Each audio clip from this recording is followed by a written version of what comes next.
Good morning, good afternoon, good evening, Iowa soccer supporters. I'm Ben Brackett here with my good buddy and co-host, Blake Sievers. What's up, Siebes? What a week.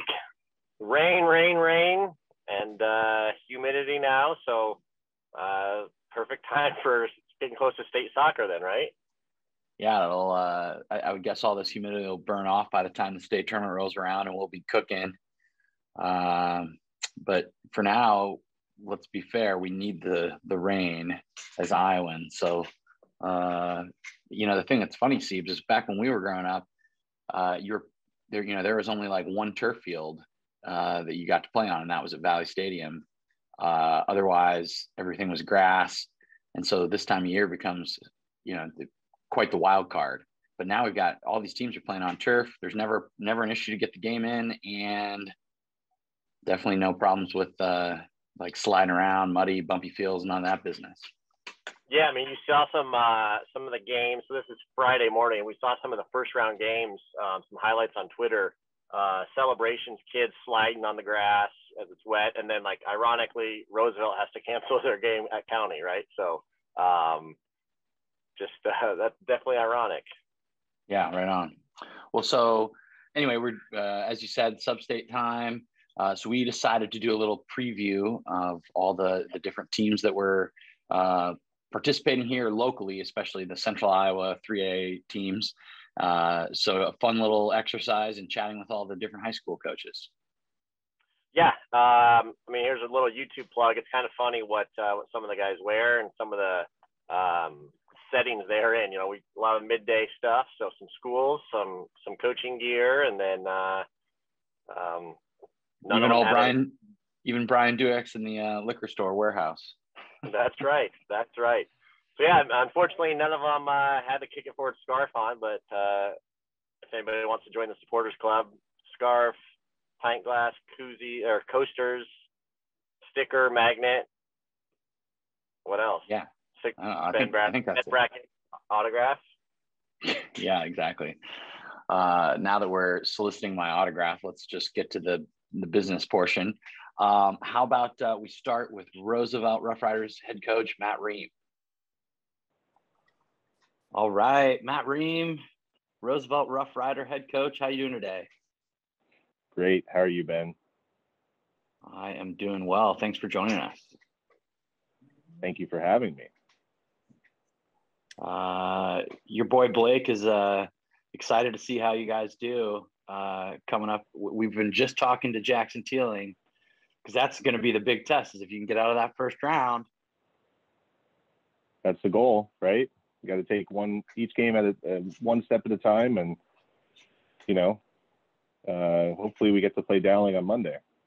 Yeah, so I guess first, go ahead, Ben. I was going to say first we should congratulate you on your undefeated conference season, which is a first in how many years for the Roughriders? Well, it's the first conference title since 2017. I don't remember off the top of my head if we were undefeated that season or not. But obviously the major players, it's a hard conference. It really is. And we had a lot of tough games, and we battled it out, and we were fortunate to come on top. So you guys open with Mason City. We saw those boys and your guys, a bunch of your boys at the mini pitch event. Did you guys have you guys played them, or what do you know about them, and kind of what's the preparation look like? Yeah, I don't know much about them. We have a number of common opponents. I looked at their schedule the other night. Looks like they have a couple guys that scored most of their goals. I think there's a guy with like 11 goals and maybe a guy with 8. Outside of that, I don't know if any other guys have contributed more than that, much more than 1 or 2 goals here or there. I think the nice thing about Iowa high school soccer is, you have a whole season and it places you where it places you based on your results. But everyone gets to participate in the postseason, which is great because you could go 0-19, right? But you still get to play against somebody, and you still have the opportunity to to maybe win a game and surprise some people. So we don't want to overlook any of our opponents, no matter when we play them in the season. And, I think we expect a nice physical matchup on Thursday, tomorrow, actually. And we saw you, I'm just curious, we talked Substate, you bring it up. You guys are kind of in the group of death that the internet is buzzing about. What are your thoughts as a conference champion, undefeated conference champion, coming in as a 3 seed, having to play potentially all 3 games? I think it's both a positive thing and a negative thing. The nice thing is that they've stretched it out a little bit, it seems like they've stretched it out where, the first round's on a Thursday and then you don't play again until Monday. In the past, in years past, I think it's been like a Monday, then a Wednesday, then a Saturday. So there's a little bit more time between games, at least the first 2 games. The nice thing is we've played, 1, 2, 3, on the other side of the bracket, we played Urbandale already, we played Johnston already, and on our side of the bracket, we played Dowling. So, it's not like it's an unknown commodity. We've seen these teams before. We know that we can compete. It's nice to be in a bracket where, well, first of all, we're not with Waukee or Valley, which is good. And we're not with a team that, we've never seen before. I guess we haven't really seen Mason City, but, we feel pretty confident heading into the game, that we can compete with almost anybody in the state. We're just looking forward to getting out there tomorrow and, fighting for the spot in the, I guess it would be the Substate semifinal on Monday. Right on. So then I guess maybe like the other question, now that it's to this point in the season where it's really, win or go home, and you're a team that, like Blake mentioned, you're going to have to play all 3 games. So ultimately after tomorrow, you guys are considered the underdog. How does that change your approach, or do you guys do anything differently? I know you guys have been in a lot of close games this year, so you know how to do that, but what's any adjustment now that it's, squeaky bum time, as they say? Well, I think we want to just stick to what has worked with us, or for us, I should say, throughout the season. We have an older, more experienced team. I guess everybody's in the same spot where no one played last season. So there's a lot of seniors now who, maybe didn't contribute so much as sophomores the last opportunity they had to play. But we do have a number of kids that are seniors now that have been playing, varsity, if not just their sophomore year, maybe, a couple that have been playing since they were freshmen. So, we have, I would say, some experience, and we have some depth as well. We got a number of juniors right now, who I think are playing pretty well. And, we've had the opportunity in our last couple of games to get everybody meaningful minutes and opportunities to show what they can do. And I think we just stick to what's worked with us before. I don't know that adjusting or making huge changes going into an important game makes a lot of sense for us. We're just continuing to refine and hone the way we play and, the way the roles that the guys have. And I think we're going to stick with that. So. Makes sense. Yeah. Great. Siebes, you got anything? No, I think just like I said, you guys got it's just interesting hearing, and I like hearing that perspective, and all the best of luck to you guys. Yeah, we're doing a little we'll be doing a little Twitter poll to see who's the most desirable game, and I've got my money on if things shake out, a Dowling Roosevelt semifinal is a matchup for us, Siebes. Got to get there first, right, Ream? There's the coach speak for you. That's right. You got to get there. We can't one game at a time, and we got a tough game tomorrow. So we're going to try to get after it. Good luck to you, sir. Hopefully it goes well for you, and all the best to your boys. Thanks, guys. Appreciate the time. Thanks. All right, Jackson Teeling, head coach of the Dowling Maroons. What's up today? How are you? Guys, thanks for having me. I'm doing well. considering. Tough night last night, but doing well. Yourself? I wasn't going to say anything. Were you going to say anything, Blake? Bring up the tough loss? I was gonna ask actually kind of about the recent results. You guys are on kind of a little slide right now, aren't you? Yeah, we are. Thanks, Siebes. I think we've lost 5 of our last 7. We've played some tough games, obviously. Valley, Waukee, Johnston, Centennial. So 4 of those being top 7 or 8 ranked teams. So good losses on paper, if you will, but a good test for our team. But we kind of need to show up better in those bigger games. But last night, great game versus Duax's team. He's got a strong side. Was 1-0 for most of the entire contest, and they scored a late one with 9 seconds left as we were throwing numbers forward, trying to find the equalizer. Fair enough. Is that it seems like from what I've seen of you guys, and it seems like scoring goals is sort of like your biggest challenge overall, not to poke you, but yeah. Is that kind of like the thing that you're finding at this juncture in the season you guys are missing a little bit, or what's the deal? Yeah. I mean, I think that's a fair assumption, right? The numbers don't lie. I think we're scored around 35 to 40 goals this year. I'm not entirely sure without having the stats in front of me, but yeah, I mean, we struggle to, put away the chances we have. We can manufacture 4, 5, 6 good chances a game, but we got to find a way to put those in the back of the net versus better teams, right? So we've been doing some things, tinkering with our formation wise to kind of help with that and add more numbers into the attack. We're super confident with where our defense is and our goalkeeping is, keeping us in games. But continuing to work on us going forward and creating chances and finishing those. Well, I mean, on a positive note, you guys are the 2 seed in your substate. You've got the winner of Roosevelt and I forget now, Fort Dodge, Mason City. Yeah. Yeah. And then if you guys win that, you would get to play potentially Johnston again or going back to the first game of the season, Norwalk or Urbandale. So what are your thoughts just on your guys's, we call it the group of death is what we've, and the internet has been all over it. Yeah. It's a tough bracket through and through. I mean, obviously with Johnston at the top, they're a good squad. We've played everybody in our bracket, which is fortunate.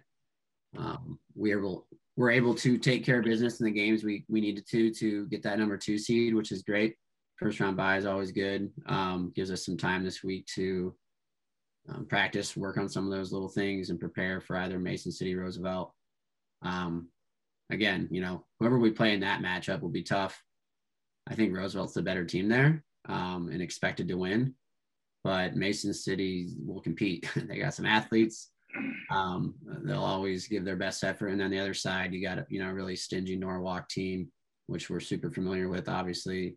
Urbandale, who's got some dangerous players, and then Johnston sitting atop. So it'll be interesting to see how it all plays out. We're hoping to be playing on May 26th at Johnston Stadium, regardless of who that is. We like our chances. So what is kind of the plan over the next few days now? Like you said, you got the bye, so you got a few days of rest, recovery, but obviously a big game coming up potentially against Roosevelt. How do you guys prepare for that? Yeah, I was actually kind of chatting with our 2 assistants this morning, Garrett Crawl and Wes Erickson, who you guys are familiar with, sort of talking about what we need to work on, how we need to prepare. And, at this point in the season, you only have time for so much. So cleaning up some little things in the back, some defensive mistakes that have led us some goals these past few games versus better teams, and how to be a little bit more organized from line to line, from our defensive players to our midfield to our forwards, being a bit more cohesive unit. And then, like Benny Brackett just mentioned, creating chances. How can we be more dangerous? So we'll work on all that stuff. We'll certainly watch videos of both Roosevelt and Mason City the next 2 days. We'll know our opponent after, is it Thursday night, the first round? I think so. Yes, we'll know our opponent late Thursday evening. Correct. Yes. Yeah. give the boys, we'll practice today, tomorrow, Friday, give the boys Saturday off, have a little walkthrough Sunday, a little video on Sunday, and I'm on Monday. I'm ready to play and defend the home turf. I like maybe it. just to wrap our chat up as a first year head coach, talk a little bit about just like general and the rankings. How do you feel about, getting the second seed in your sub-state's probably a good result for you guys, but it seems like outside of looking in, it doesn't always seem clear as to how those things kind of shake out, Yeah. Yeah, I can just kind of remember back to when I was playing, and so Matt Dreyer, who was at Valley, as an assistant, and Duax were on our staff.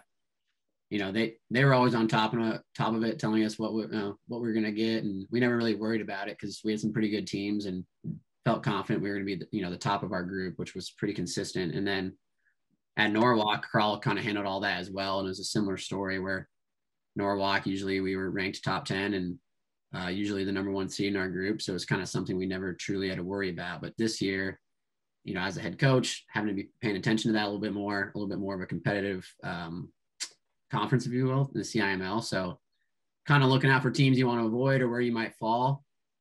And I was asking a lot of questions. I was calling my old coaches like Matt Dreyer and talking to Jimmy Frizzell of Johnston and Kralik at Norwalk, trying to understand how it all works. And I think there's a little bit of drama on how it all played out. I mean, you guys are very aware of that. I'm sure there's been some chats on that.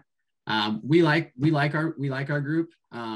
We think we can win it. Like I said, we played all of them, so we like our chances. That being said, I think there might need to be a little bit more transparency moving forward on how all those are put together. But at this point, I'm still learning. What do I know? I'm a first year coach and just happy to be here and trying to get to state is the ultimate goal. Well, we'll be rooting for you as we are, rooting for all our local guys here. I'll be excited to see how you, some of these other things, not just on the field, but some of these off the field things, see how you influence those in the coming years as you kind of gain some tenure there as the Maroons boss. I appreciate the support, guys. It's always fun chatting with you too. Thanks, Jacko. Good luck this week. All righty. We'll talk soon. Thanks, guys. Thanks. See ya. All right. Marcus Varnum, Ankeny Hawks head coach. What's up, man? You know what? Not a lot. Just living the dream and enjoying it. We're getting into the exciting part of the season. So this is when the real fun begins, right? So, no, the boys are ready, and I think we are too as a coaching staff. So, yeah, we're pumped. Nice. Well, so you had a session this evening? Yep, we did. We got after it again. Just trying to keep the flow going after getting the game canceled last night with Hoover. Due to the weather? Yeah, weather. Yep. So it was going to be at their grass pitch, and I think with the weather and the past few days, they called it, and they just thought it wasn't going to be quite playable. So called it. We got a session in last night. We got a session in tonight. But yeah, we're just trying to keep the momentum going, trying to keep the flow going without playing since last Friday. Now it's just like, okay, we got to keep the energy up and we got to make sure the boys are staying fresh. That's interesting because most teams are just like packing the games in right now. And you guys are now going to be going into because you've got a first round bye. And so, Blake, who do they play the winner of? Oh, is Blake frozen on us? He might be frozen on us, Marcus. Yeah, Ames, Indianola, which is – can you hear me? Yeah, you're good. Yep. Now we got you. We got you now. Yep. All right. It's Ames, Indianola on Thursday night, which depending on when this drops, I'm not sure. But you guys play the winner of that game. And then on the other side there is the Valley playing the Des Moines Derby East-North winner. Yep. So it's interesting. We kind of talked. Since we're on this note, do you guys what were the preparations like tomorrow with that game going on, and then with your guys' game happening on Monday? Well, you're going to be one of the only teams with Marcus. You're going to be one of the only teams with the first round bye that is also taking. I mean, so you said your last game was when? Last Friday. Yeah. and so then your next game is next Monday. So I mean, that's like the longest break you could possibly have in a high school season. That's crazy. Right. You'd never expect to see that, especially at the end of it. You know, we were fortunate enough to draw the bye and get that. And but then with this Tuesday game getting canceled, it was like, wow, you know what? Like, we can kind of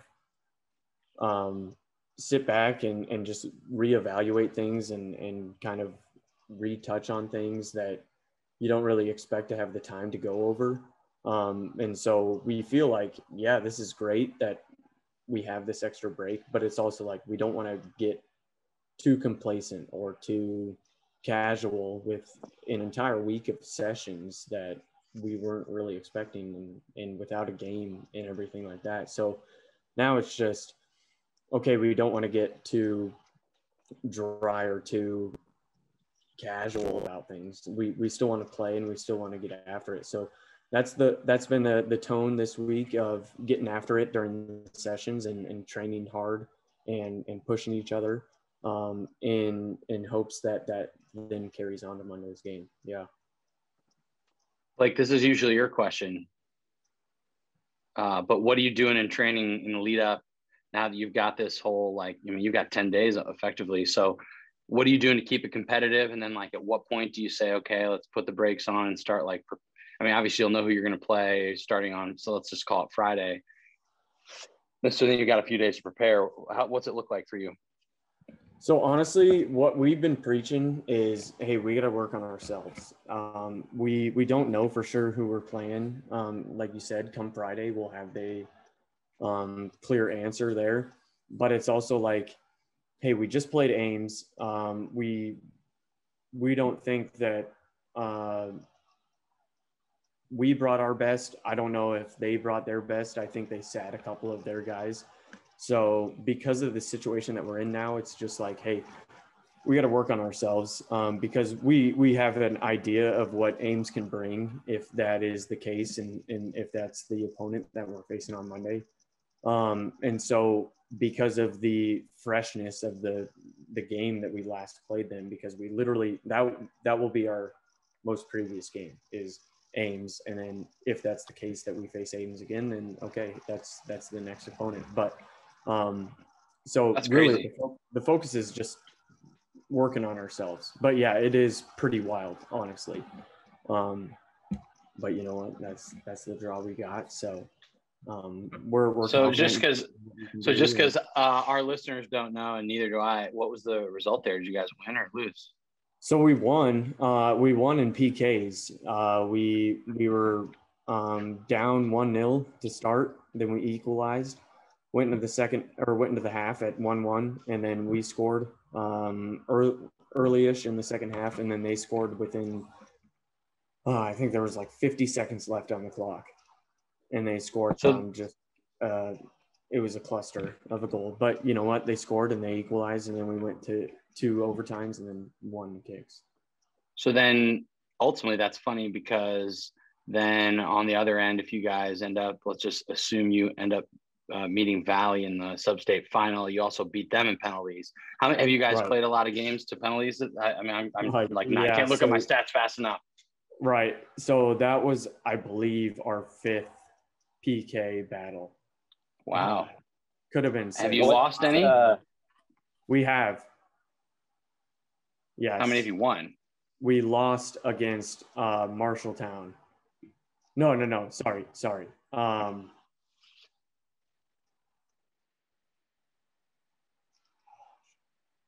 Okay.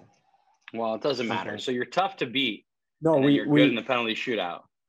Right. No, we feel confident in the penalty shootout. But that's also the same thing is because of our repetition in the shootout. Now people have seen us go into kicks. And so now they have seen us take our kicks and all of that. And our boys are working on staying fresh with that.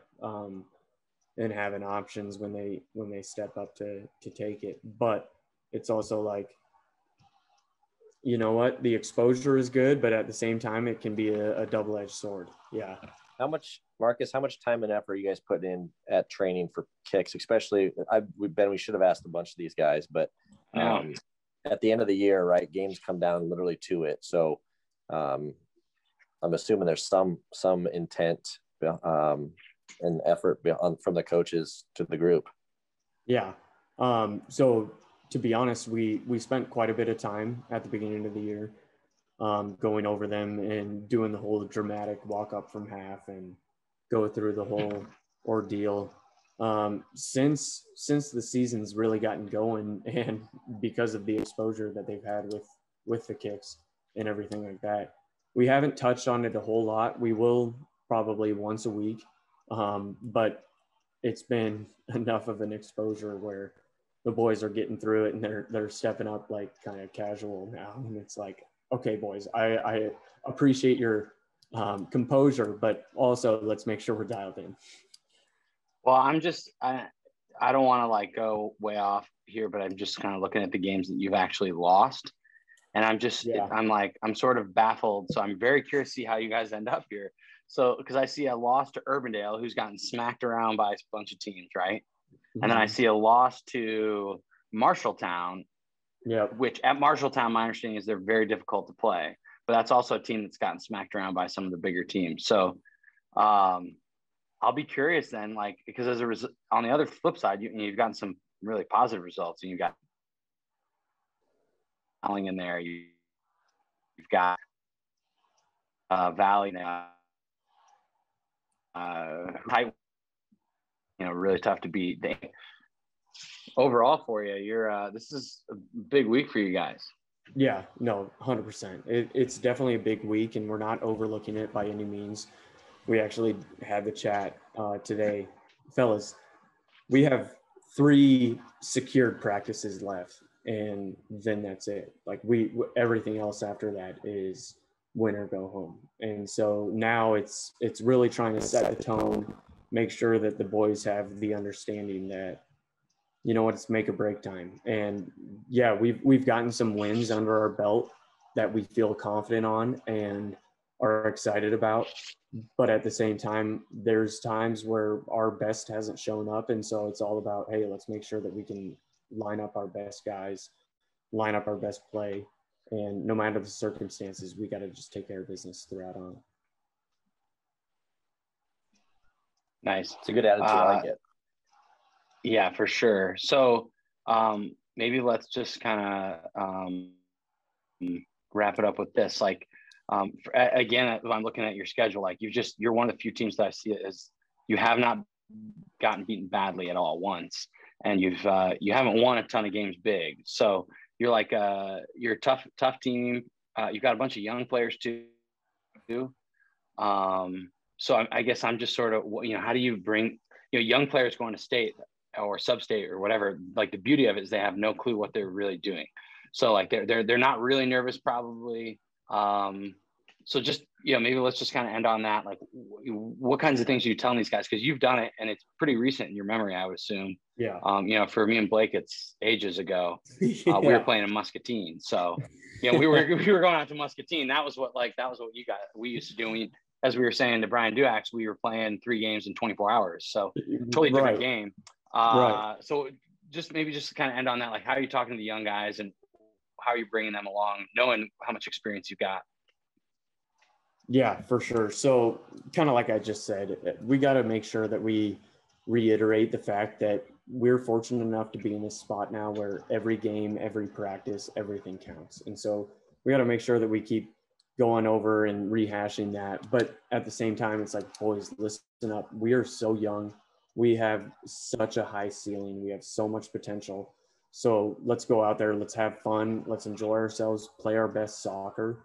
And while we can, let's go out and let's beat some teams and surprise some teams.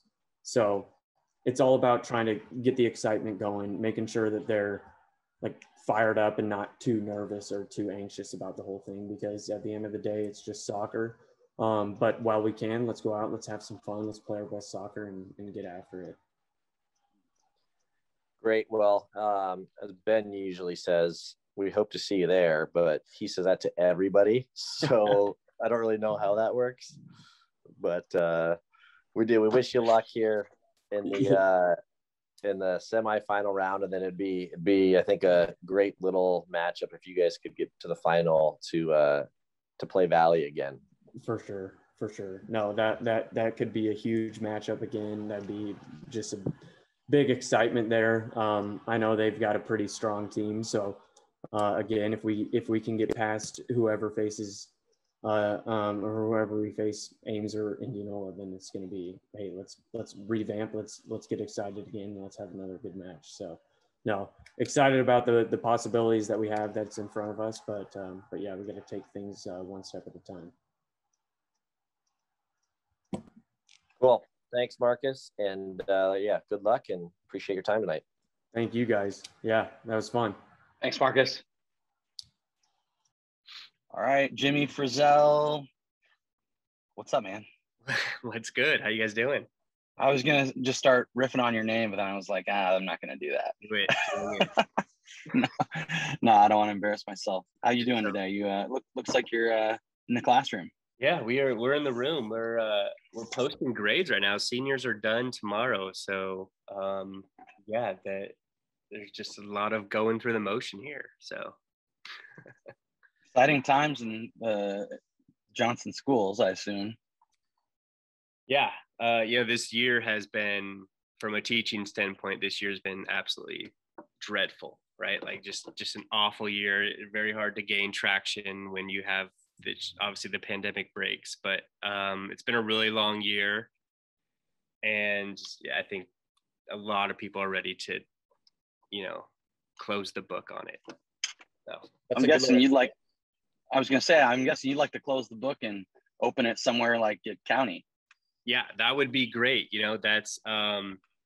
That's definitely our plan, is to, we just finished up playing there. And it was kind of great to wrap it up there because you could have a speech saying the goal is to be back here in 2 weeks, right, with that group. So yeah, that would definitely cap on what has been a very interesting year, but a good spring nonetheless, if I'm speaking for soccer. So let's get to it. Substate, you guys, the pundits are saying you guys are in the group of death. Yeah, I don't disagree with that one bit. There's definitely a lot of parity between these teams, right? And even if you look at the results from the teams going head to head, there is still just, there's just no real clear separation, right, between the teams. So yeah, group of death, I will welcome that for sure. So you guys are Substate 3, right? Yeah. Siebes, you want to just rattle off the matchup there? Yes. So, I mean, you guys are the 1 seed, and you would play the winner of Urbandale Norwalk, which again is super interesting. The big Merle Hay Cup, which obviously was quite one-sided. So I think you guys will have your hands full with Urbandale if they go through, and the traditional 2A power Norwalk making the jump up. Yeah, that's an interesting 4-5 matchup, right? And I think that's what makes this the group of death, right? Like, so the message to our guys was we want to check 3 boxes this time of year, right? We want to be the 1 seed. We want to host, and we won that, right? And that usually favors you because that 4-5 matchup in your substate is tends to be a peg or 2 below the 3 seed, right? Like the 2, you don't want to have the 2-3 matchup, but when you're in the group of death like we are, then that 4-5 matchup, that semifinal is still going to be as tough as probably the 2 third seed games. So yeah, we've been fortunate enough to see all these opponents, well, except for Mason City in our sub-state, right? And we have positive results against the 4 out of the 6 that we have seen, right? Obviously we haven't seen ourselves. But yeah, the beauty just so for everybody, so on the bottom half, you got Dowling with the number 2 seed getting the bye, and playing the winner of the Roosevelt Mason City game. So, what you got to form, and we've seen, I mean, Roosevelt and Dowling just played a couple weeks ago, right, Ben? You were there, shootout. That you made your Catholic radio announcing debut. That's right. That was a good game. I think both those teams are strong. So, like, obviously, you've had good results against both those squads, but I would guess those are both teams that, on a different day, could catch you guys maybe in a different with a little bit of a different score line. So Yeah, I mean, that's where I think you guys have the biggest challenges. Assuming you get through your side of the bracket, you're going to have a tough opponent in that final game. Right. What makes it really tough from our standpoint is it's really hard to predict the next opponent you'll see, right? Like that's going to be a very good match, right? And then Norwalk Urbandale is probably going to be a very good match as well, too, right? So from our standpoint, getting a bye, it's tough because we don't really know who to prepare for yet, right? We've seen both teams, right? And we obviously have feelings on how we would, on which opponent we would prefer. But still, it's, we're at a standstill right now because we don't know which one to prepare for, because those games are deemed as toss-ups in our eyes. How do you prepare? Then what do the next 4 or 5 days look like? Right. So, I mean, the next 4 or 5 days for us is, we got to keep our morale high, right? That's another one of our boxes we wanted to check was we wanted to host this thing. We wanted to be the number 1 seed, right? And here's why. I did some research on Johnston, and I went back the past 3 seasons, and we have a pretty incredible home record, right? And that's including this year as well. Since 2018, our Johnston's home record is 18-3, right? Johnston's away record in that time is 12-12, right? So looking at that research, we decided, well, we are definitely a lot better in our home stadium, our home scenery, our home environment. So we wanted to sell out and get that 1 seed to make sure we do host all the way through. The other box was we got to be healthy, right? And we just came away from our last regular season match, and we have no injuries, no suspension. So we're a full healthy squad, and we've gained some momentum, right? So we're on a 2-game winning streak now, provided we did get to see the buzzsaw of Waukee, right? And that'll be the ultimate goal, is hopefully to get them at Cownie. But we've checked our boxes, so to speak, of all you could really do in preparing yourself for Substate. So now it's scouting our opponents. We'll be at that Norwalk Urbandale match tomorrow. And then after tomorrow, we'll have a good idea. Obviously, we'll know who we face, and we prepare from that. The good thing about our Substate is, yes, we have seen, so whoever wins that match, right? And you're going to think that Roosevelt wins against Mason City, right? So if you take the final 4 of us, Dowling, Roosevelt, and then either Norwalk or Urbandale, we have seen those 3 opponents, right? So we have a good idea of what to expect. Now, provided we have made changes since those games, and I'm entirely sure all those opponents have as well. But the beauty is we saw those teams at their place, right? Like Roosevelt plays on grass at Cownie. They train on grass, right? Dowling's turf is a bit narrow. I think anybody will tell you that, right? And then I would deem Norwalk's turf as a bit old, similar to the Jayhawks turf before they replaced it, and just bouncy, right? So we really like that things are going to be at our home for these games. So that Dragon Stadium dates all the way back to 2002, Jimmy. That team had a pretty stellar home record, I think, back then. Yeah, they had great leadership, especially in the back, right? Yeah, and it starts from there, right? Other people value defense more than me, right? But there is something to be said about it. So, yeah. Well, that's a good maybe a little spot to wrap it up. Because knowing that you guys are an attacking team, I expect that the next week or so, it's going to be filled with goals for you guys. But then assuming you guys find a way to get to the next round and be a Cownie, I'll be interested to see you guys how you deal with that sort of next tier of competition. A lot of teams like to score goals against you at that point, I think. Yeah, they do, right? That is the objective of the game, right? And honestly, one of our goals this year was to have a goals against average less than 1, right? And we didn't do that, right? But on the flip side, I think we're very good going forward, right? And we've established an identity, and that is that we are going to be unapologetic, and we're going to be all gas, no brakes, and we're going to look to go forward, right? even talked, I think it was about Southeast Polk when we played them, and we had definitely had our identity conversations then.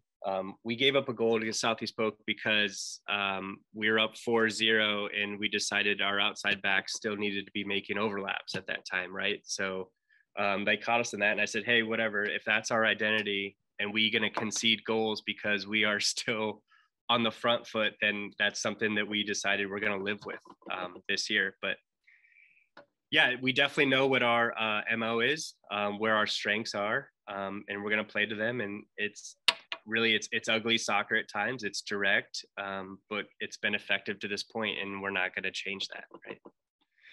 Well, nobody would fault you for having an identity, that's for sure. So congrats on that, because I don't think a lot of teams have it. And I'm curious to see how the next week goes for you, and hopefully we'll see you at Cownie. Yeah. Although I'm telling everybody I hope to see him there. So just so you know. Are you? Oh yeah. You probably got to do that from your standpoint. But yeah. Yeah.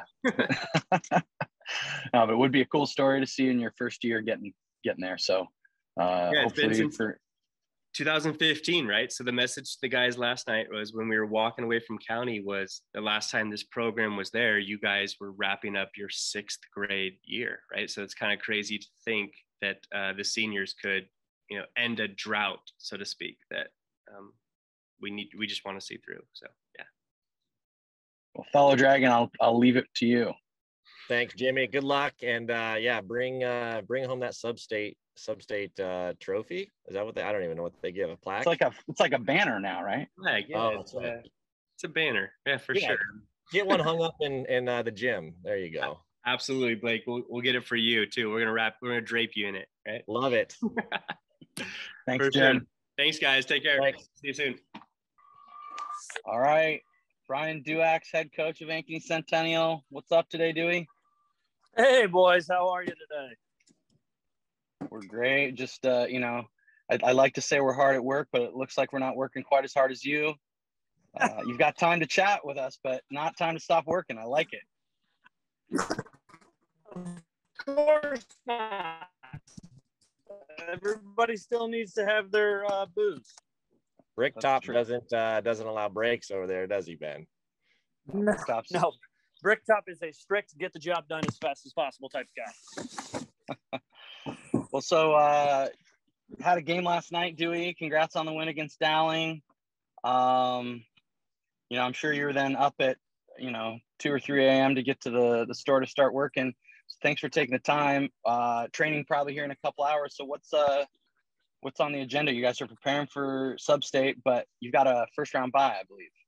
We do have a first round bye, so we don't play again until Monday. So today's going to be a definite recovery day, because Dowling last night was a very physical game, to the point that got somewhat chippy at certain points, but it was a well fought, hard game that would emulate a Substate game in terms of physicality and all the fun stuff that you get when you're playing for your life or death.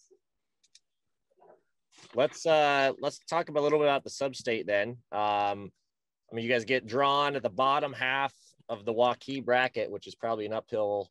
It'll be a challenge for you guys, as they haven't lost. But kind of just talk about the Substate in general. You guys will play the winner of Southeast Polk Fort Dodge, and then you got Hoover Lincoln, the Des Moines battle on the other side, with the winner playing Waukee. Yeah, it's in my opinion, the state association is doing a complete disservice in terms of trying to get the best 8 teams to the state tournament. There should be no reason where number 1 and number 6 are in the same Substate, where Sioux City's bracket has 1 ranked team at 11. It just tells me that the state was just doing it geographically to make life easy, instead of trying to get the best 8 teams to the tournament. Well, you make that comment. My understanding is the Girls Association does it a little bit differently, and they seed everybody straight 1 through 16, and that's how they get to get their top teams to state. Correct. The Girls Union does not care about geography. Girls Union cares about getting the best 8 teams to the tournament. Boys is a little different animal, apparently. Well, that's our friend Jean Berger over there. It sounds like she's got it sorted out. Sure. Let's go with Jean Berger has it figured out. Yeah. Okay. So maybe like the big question. So we would assume, knowing your record this year and the results that you've had, that you're going to find yourself playing on Saturday of the Substate final against Waukee, out in Waukee at their stadium field. What's not, obviously you don't want to get ahead of yourself, but knowing that that's looming, how do you prepare your guys over the next week or so with that challenge in mind to book a ticket to Cownie? Well, we first have to get past Southeast Polk, because if you don't remember 2 years ago, we didn't look past Southeast Polk, but we were upset by Southeast Polk in the last 2019 Substate semifinal. So we definitely I don't remember that, Duax. I'm sorry, I forgot that. Apparently you have not. No, I never will. So that's first priority, is making sure that our boys are the best prepared they can be for Southeast Polk, assuming Southeast Polk beats Fort Dodge. So we'll start game planning for that game probably today and tomorrow, and then we'll spend Friday, Saturday, Sunday game planning for assuming we beat Waukee, and have 2 game plans in place to go next week. And I believe it's Thursday, Monday, Wednesday. So I think it'll be a Wednesday that I'm out at Waukee if we make it that far.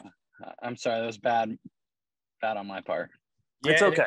We talked about Substate a little bit in the challenges. 3 games in less than a week for, the guys that don't get a bye, but two games in 3 days is interesting is a good word, I think, maybe for it. Oh, that's putting it mildly.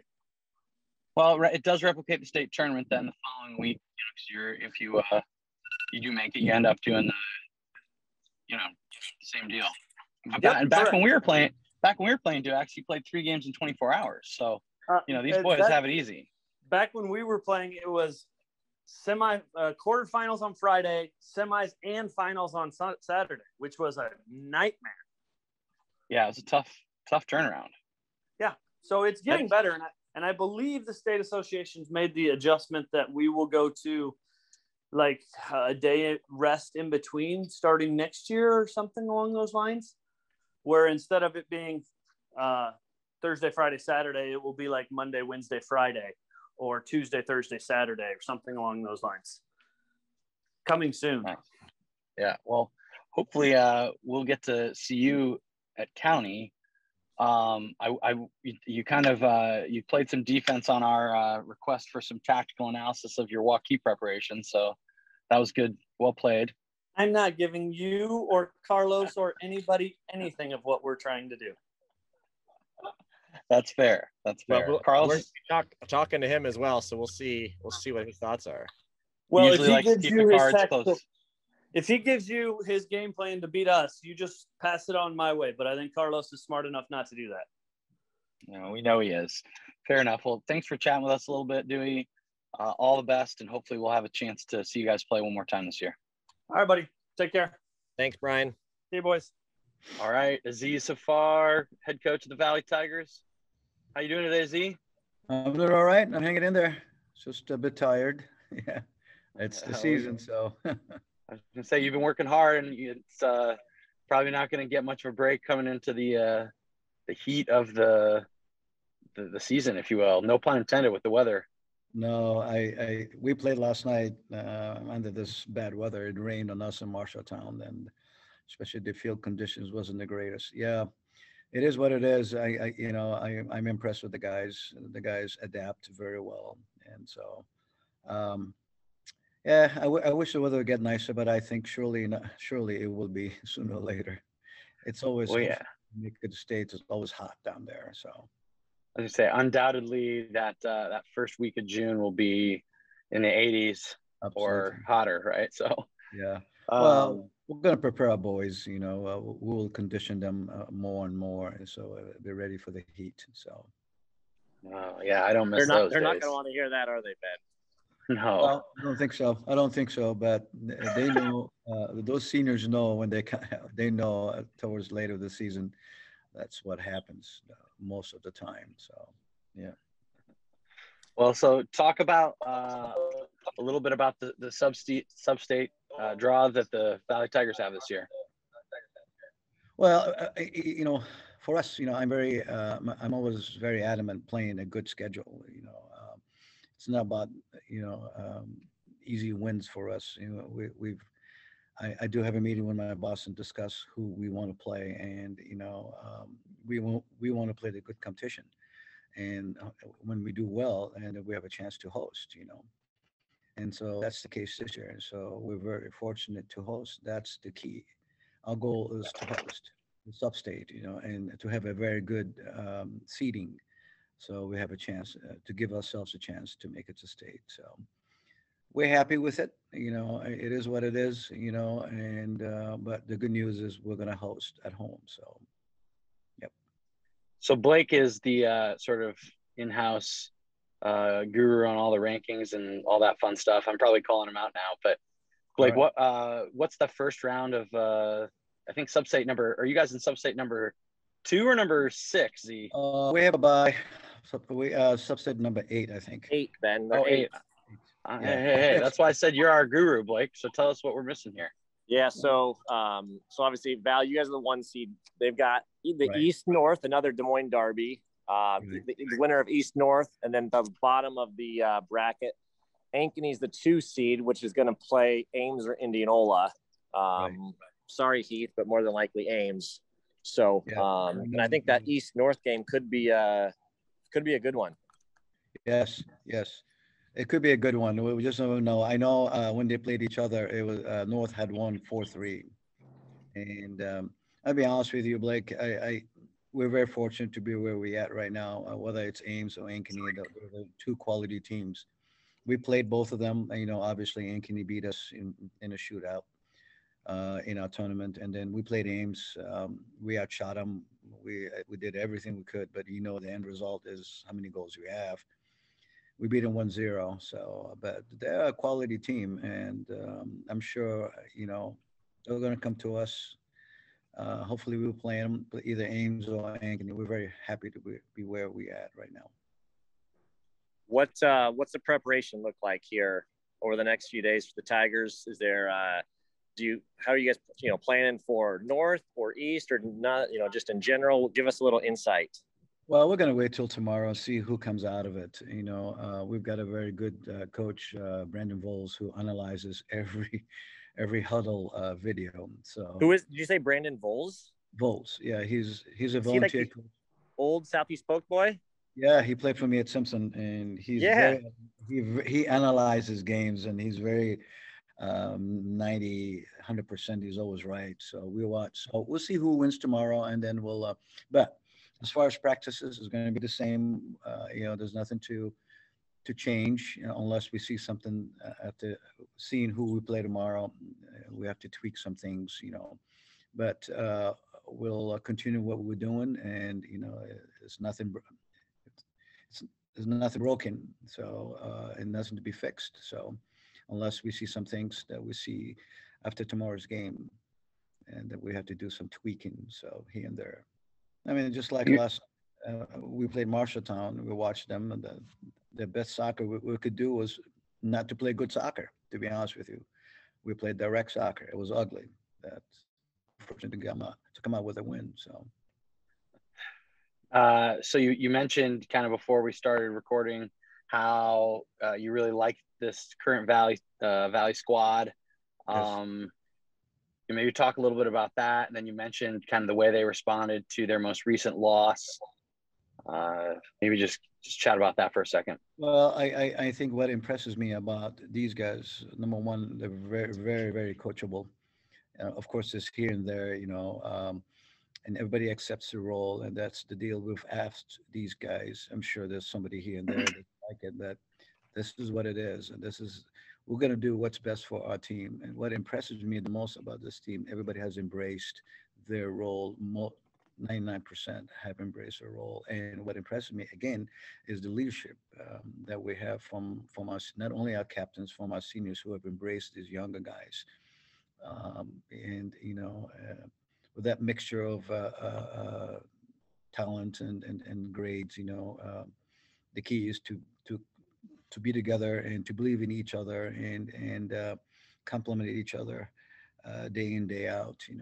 The loss to Waukee really hurt. They hurt the boys, but it's good. Losing is good. I hate losing, but I think we learn from it, and we know that what we have to do. Waukee is a very good team. I think they're number one, and there's a reason behind it. So, but we'll take one game at a time right now. Again, the leadership of this group is fantastic, and that what really most impresses me. So, well, I'm excited to watch those Tigers in action.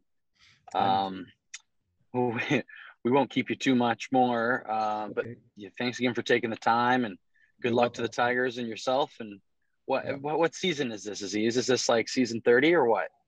Well, I like Brandon, number 31. 31? Yes.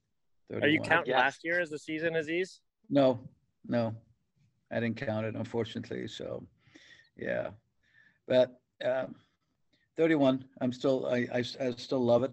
I think the thing that when season's over, the thing that I really miss is the practice. I really love the practices. I miss it a lot. When the time comes, when season's done, whatever we make it a state and whatever it is, that's what the most I miss is the practices. I still love it, despite there's some intangibles that but I've learned to accept it and respect it, and it is what it is, and I move on. But I still love it. So sounds like you're still gaining experience there, Aziz. Every day is a learning process. Learning doesn't stop for me, Ben. I learn a lot from watching soccer games, and not Liverpool, that's my team, but watch what they want. So I learn. Learning doesn't stop. If it does, then I'm not doing myself a good service. I learn every day. I'll say I hope you get to enjoy the rest of the practices this season. Yes, so enjoy those, and then hopefully you guys don't have to learn too many lessons here before the first week of June. I hope not. I hope you're right. But you know how soccer is. I think we have to have luck. Yes, we have the talent. We have to have luck. We have to have the ball bounce our way. When we go into hopefully make it to state, that's the second season or the third season. That's what I call it. It's 0-0. You lose, you're done. You're going home. So we'll take it one game at a time. Honestly, we've competed with the best, and that's what I want. I want to challenge our boys, so when they get ready to go to state, and this is who we're going to be playing, the best out of the best. So, yep. Well, good luck to you, Coach. Thank you, Ben. Say hi to Dreyer and the rest of the staff, right. and we'll hope to talk to you again soon. Yeah, love you, Blake. Love you, Ben. Thanks, Aziz. See ya. Welcome. All right, Carlos Acebey, Waukee head coach. How you doing today? Good. How are you guys? Good. Welcome. Thank you. It's been a while since we've had you on. When was the last time we saw him, Blake, on the pod? Last the high school roundtable. Right before the kickoff of the season, within a week or something, right? Yeah, that's right. Well, you'll be happy to know, Carlos, that you guys are your episode is still in the top 10 listened to of all time. So, that's because of Jimmy and Matt, Heath. I mean, those guys, easy on the eyes, easy to listen to, and don't sell yourselves short either, right? I was gonna say, listen to this humble guy here. So you're the man of the moment that we're here to talk to. Don't start. I'll deflect. Yeah, stop. Yeah, well, we know that. So, Ben, can I ask a quick question, Ben? Yeah, jump in, please. Like this one. Are you guys? So we have not seen you guys play yet. We have not been. Waukee hasn't been fortunate enough to be featured as a game of the week, for a reason. But are you guys, because you guys smash everybody and not super competitive games a lot of times scoreline? Are you guys that good? Don't know. Season's not over. I like that answer. Not really, but Yeah, you guys are. I mean, just looking at the score, you guys are the men. I mean, how many goals have they scored this year, Blake? my calculator stopped running. I mean, it's a lot. Like you guys, I don't more importantly, how many goals have you guys given up this year, Carlos? Is it 2 or 3? 3. That's not bad. Best Waukee, is this the best Waukee team you've had through this? That's a better question. Before Substate, just regular season. I mean, I think that's all speculative, and it'd be great to be able to get past teams together while they were still in their prime and have them compete against one another. So that's fodder for you guys and for everyone else. Is it the best season so far? Possibly. What's that? So you want us to build a time machine? Is that what you're saying? Yes, that would be fun. That would be very fun. We could have a tournament of champions, and you would be playing in it. You would be playing in it, representing your alma maters. So it's one of those things that, you can try to do comparative analysis, but it won't work. So is it maybe one of the better seasons that a team has had in Waukee? Yeah, for sure. I mean, so far at least. But again, the season's not done, so we can talk more after the season's over and dissect, the type of team we have, the number of players that we feel are good players, and how we've basically matched up against the teams that we played against. But yeah, I would say that season-wise, it's been very good. I mean, who can complain about what we've done so far, aside from letting in maybe 3 more goals than we wanted to? Well, so talk a little bit about the Substate just in general. Blake, you want to rattle off the Waukee Substate, of which they are the first seed? Yeah, so you guys will play the winner of the Des Moines Derby, Hoover against Lincoln. And I think interestingly enough, you guys are playing at the Recplex, so I just want to ask you about that. But then on the bottom half, Centennial's the 2 seed playing the winner of Southeast Polk Fort Dodge. But we just teased it there. Recplex game, is there a conflict at Waukee High School Stadium? Is that why you guys are playing there? Yeah, they're going to host graduation at the stadium, so I couldn't win out on that one. You guys could have a record crowd. It would have been. It would have been pretty nice. Let them do graduation at halftime. Well, I can't imagine that that Recplex field will really benefit anybody you guys play on it, because they're so big. So I assume that you guys will have the advantage just from a sort of possession standpoint. Do you guys train out there? Are they familiar with the facility? Our team has not, but I know players have. So players on our team I think they've had a chance to be out there a few times. So are some of the boys missing graduation then, unfortunately, or? So we're going to play our Substate at 3:30 in the afternoon. Their graduation is 7 o'clock, I believe. They need to be at the stadium by 6 p.m. So they're gonna basically leave the game right away and hustle back and get to the stadium as quickly as they can. If overtime shootouts, it could be cutting it close. You boys better take care of business. Yeah. Oh yeah. We've had kids leave. This was Kendall Bick's era. We had kids leave basically before the game was over. We were playing Indianola. I think it was 5-2 in the end, but it might have been like 4-2 when they left. And I was just like, okay. See you guys.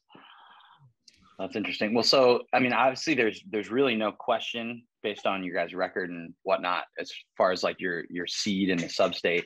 But what do you you and I chatted just kind of offhandedly the other day because I butt dialed you, and you mentioned that there's like a formula that like gets you. It's really easy apparently to figure out where you stand in Substate and all that fun stuff. How do you feel about those, like that methodology? I've heard just like that the girls' side supposedly has a much clearer methodology, and it does a better job maybe of getting like the top teams to the state tournament. So I'm just curious what you think about that, or if you have any opinions. I have an opinion. I don't know that I should voice it because it doesn't seem to make sense for us on the boys' side. Well, then maybe then don't voice your opinion, but tell us a little bit about like how it works then, because you could do that.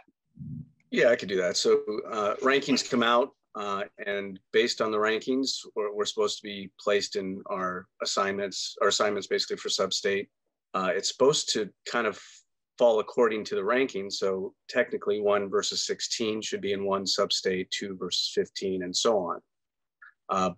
However, the boys side, I believe they take into account geography in order to try to not have teams playing against one another and having to travel more than an hour or two. I don't know what they use.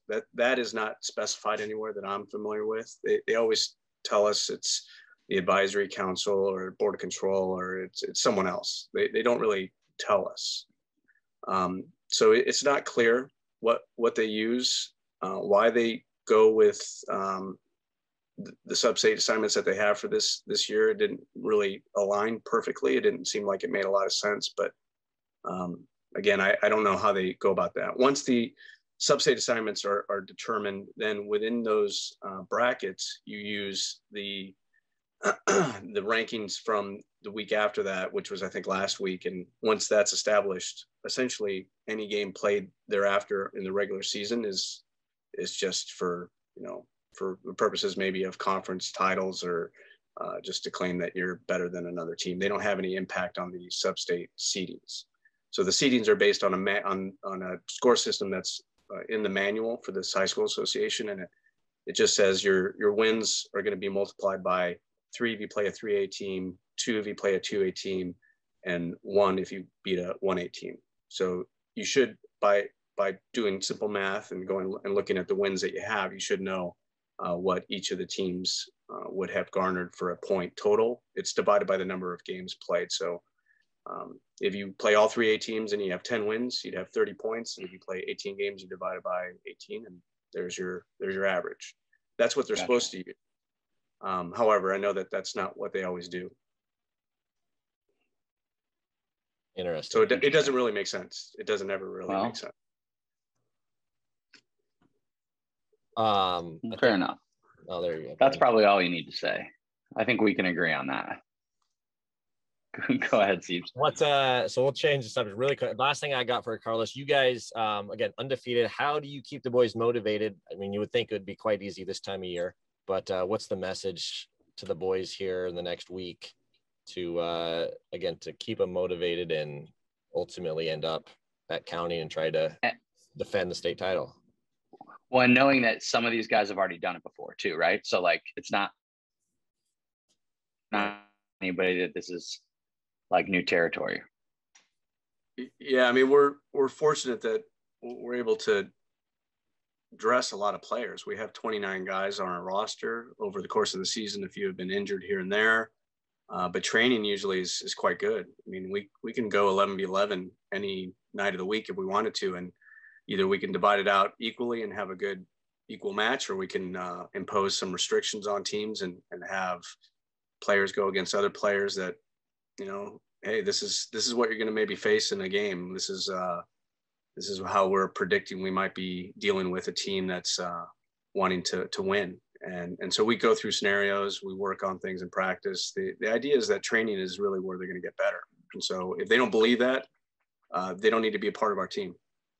So training is ultimately where we feel they're getting better. They're pushing each other. They have to have just a strong mindset in terms of their approach when they come to anything that has to do with Waukee soccer. So games are like the bonus. Yeah, games are fun. They're just, I like that mentality. Supposed to be, I should be able to just sit back and relax and let them play. And my job is when we're training and getting them ready and prepared for whoever we're playing, or just getting them ready for the season in general and telling them, here's our style, here's how we're going to play, and trying to impose that as much as we can in everything that we do. Okay, well, I know Blake was trying to close us out, but this begs one more question. I've seen you guys run the score up on a lot of teams. Very few teams have kept it close for, it sounds like more recently you've had some teams keep it close. So the question I have is more just, how do you, like, what kinds of things are you guys working on in training, without going into too much detail, but what do you guys working on, knowing that every game that goes on for now is just, they're going to continue to get more difficult, but also like they're going to sort of desperate things to keep you guys from, like, if you finally play let's just say whatever the other best team in the state is in the final, let's assume you get there and they actually have a really good game plan and they try to just pack in and shut you down. Like, how do you prepare your team for that as you, you know, because it's not something you've really seen because it hasn't mattered. Well, I mean, you try to have a crystal ball as a coach, as a manager. You're looking into the future and determining, okay, who are you playing? What type of personnel do they have? What is their style of play? What do they do historically? How do they match up against other teams? And when they play, did they make changes? I mean, formation wise, it doesn't really matter in the end. You could play 6 in the back, 5 in the back, 3 in the back, whatever you want. You still have to win your battles on the field 1v1. And if you can do that, you can start breaking down teams, and then you have to have an idea and a sense of how you get forward beyond that. So I mean, we just have a high standard, and our players need to maintain that high standard. So whether we're playing in a game that's 10-0 or a game that's 1-0, 2-0, 5-3, whatever it is, we just have, our guys need to understand this. We're not going to change who we are and how we play. We may have to solve problems differently by using soccer intellect. And we provide kind of all the tools in training so they can do that, hopefully. Sounds like you guys have a pretty well thought out plan. I love to hear that. And I always enjoy getting your perspective, Carlos.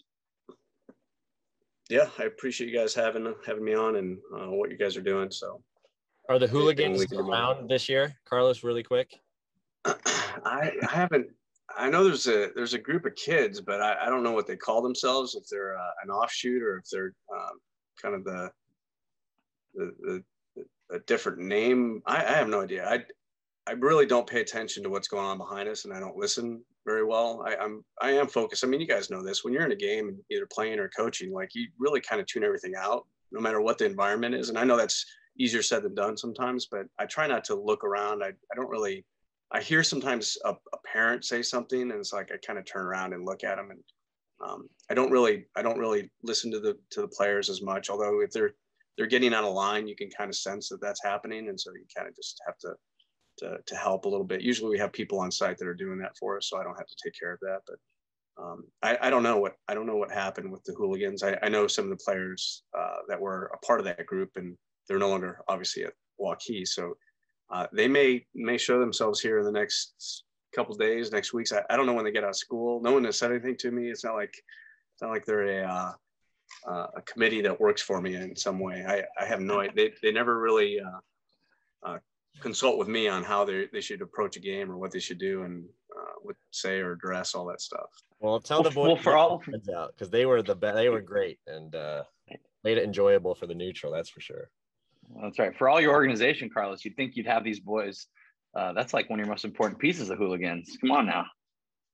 Yeah, I think that's more for anybody else. That's not my style, but I do appreciate that we had a group like that, and if we have a group now like that, I appreciate it. I know we generally like having people at games, and we've been somewhat mindful too that we're still dealing with COVID, and no matter what's being said and done with the governor and what she signs into law and what she's telling people, we just have to still know there's 2 weeks left, and we still have to be careful. Well, good luck then on that note, and stay safe, take care of business, and it'll be interesting to see if I don't know if you guys will be the first three-peat team, but I gotta think you might be. No, there's been a few others. Actually, I think Regina's sitting on three-peat, if I'm not mistaken, 1A, and then City West has done it before. I thought you can't get to 4 or 5 without getting to 3. We don't think that far ahead, Ben. Come on. Great way that's a great point, though, Ben. That is very true. He'll let us analyze that. Yeah, that's for you guys. Well, thanks again, Carlos. It's always a pleasure. Yeah, I'm sorry I'm so boring, but I do appreciate having the discussion with you guys. We know you're not really boring. I know. Thanks, guys. Thanks, Carlos. See ya. See ya. All right, Siebes, that was fun. And I tell you what, I'm ready for the state tournament. I'm excited to see these next sub-state games, but I'm pumped after having those conversations. And it just kind of brought me back to this time of year. Yeah, that's a good way to say it, Ben. It's also super interesting how different coaches and different programs are approaching Substate and changes that are and are not being made. And it was fun. I thought it's the first time we'd ever kind of done that quick, brief interview series, and I enjoyed it. Yeah, I do. I must say, I think it's funny, especially some of these guys, with how close they keep their cards to their chest. And, in our last interview there with Carlos, like I love how coy he plays it. And he pretends like he's like a really boring guy, but, we know that he's just, he's kind of playing the game a little bit. And it's just, I think it's funny. It always cracks me up a little bit. I think I would, I don't know about you, Steves, but I think I might just give all the secrets away and just see if the teams could handle us. That would be interesting. You better win then, right? Because if you don't, you're going to get hassled probably, and that would be interesting. Yeah, well, fair enough. Why don't we just plan to remind you all to hop on Twitter and vote, because we're trying to figure out what games we're going to go to on Monday. I guess I don't know what all's on the docket. We'll put those up on Twitter, and we'll ask you to send us somewhere around town, hopefully not too far, right? That's right. That'll be fun. Good deal. Well, I hope everybody enjoyed it. Good luck to all the coaches that we had a chance to speak with. And if we didn't speak to you and you want to get in the mix, give us a shout. Otherwise, what do you think, Steves? Yeah, make sure you win and then make it to Cownie, and then let's do it again before Cownie. Right on. Good stuff. Well, we'll see you soon.